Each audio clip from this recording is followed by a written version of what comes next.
welcome to Just Jesus Church. Praise the Lord. It's questions, quest line. And we've got some brilliant questions that have been posed to me. And I'm going to do my best to answer these questions today. Okay. The first question is, does God hear the prayers of the unsaved?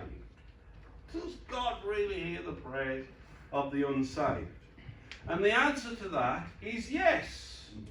It is yes, but in a certain particular way. So I'm going to explain that. Doesn't hear, he hears. What we must remember is that God is omnipresent and all-knowing.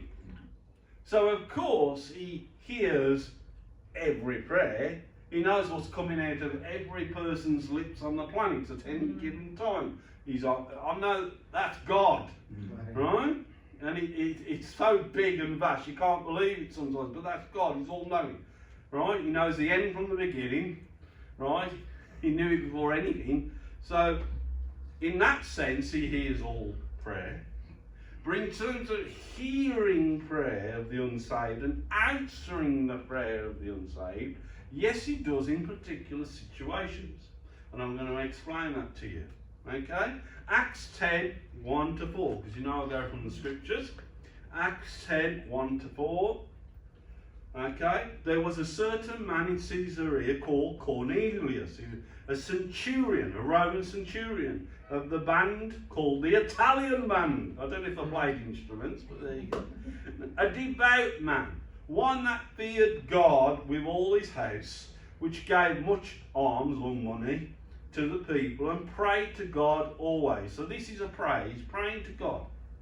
Right? He has respect. He's not born again, but he has respect to the Jewish God, Jehovah. Okay, even as a Roman, he respects that. He's a devout man, and he helps give to the poor. Okay, and he prays to God always, the Jewish God. Okay, but he's unsaved. He's a Gentile. He's a Roman, hated by the Jews.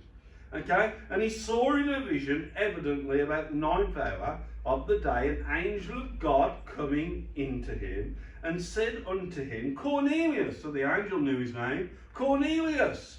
And when he looked on him, right, as he was praying, he looks on him, and he says that he was afraid and said, What is it, Lord?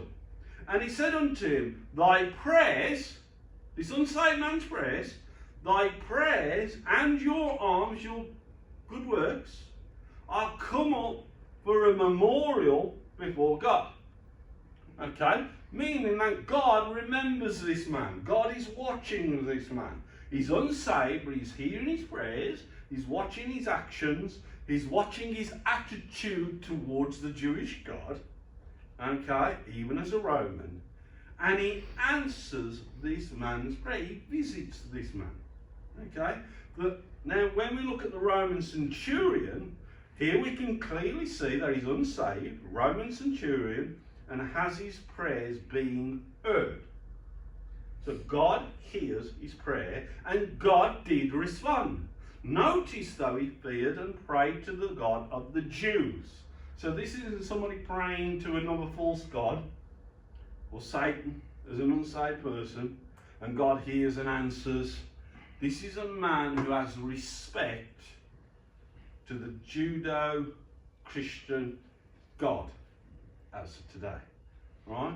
It's like somebody you might know is unsaved and prays to Jesus. Yeah. Right? Basically, if I put it in simple terms. But has a respect. He's not somebody who's crossing their fingers as the plane's going, oh Jesus, It's somebody who has a deep respect for the Christian God and Jesus, and starts as an unsaved person to ask things and pray. Okay? God hears every prayer to him because he's all-knowing, as I've already explained. How often God responds, though, to an unsaved prayer, we don't know. It depends on his will.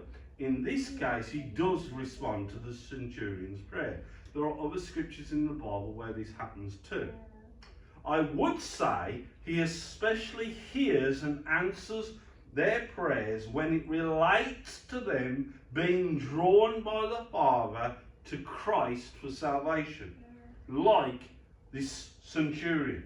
So this centurion is like, if you want, a model of how God hears the prayers of the unsaved and responds. But what happens to this centurion? God has a will for him, and it's in respect to the man's salvation. So he visits this man and says, go and get Peter. And so he sends his servants out, they get Peter. Peter's also told by God, the servants of the centurion are coming, go with them. He goes to the house, he preaches the gospel, and it's the first Gentile house to be saved. Yeah? So in relation to God's will for the Gentiles, for the gospel to begin to be released, and for this man's family as well as himself to be saved, God uses this man's prayer, responds to his prayer to draw him to salvation. So if that's the model, I would say that God does sometimes, he always hears prayers, but in terms of his response, he normally responds when it's conducive to him drawing that person to salvation, or people around them to salvation, according to his will and how it works. You get what I'm trying to say? Does that make sense? Also, we see in Romans 10:13, but whosoever shall call upon the name of the Lord shall be saved. Well, before they call, they ain't saved, aren't they? As they call, they're saved. I believe in you, whatever you want to call that, but it's a prayer, right? And so in the same sense, God is answering the call of the unsaved, isn't he? He's saying, if you're unsaved and you say, save me Lord, he answers that prayer, because it's in relation again to salvation.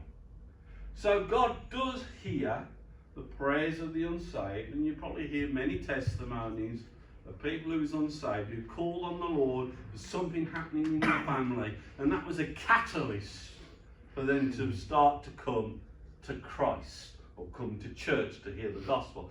And that's why God answered it. Does that make sense? Yes. Does that make sense? Yes? Yes. So does God hear the prayers of the unsaved? Yes. Does he answer the prayers of the unsaved? Yes, when it relates to his will in drawing them to salvation. Until next time on Just Jesus Church, God bless you.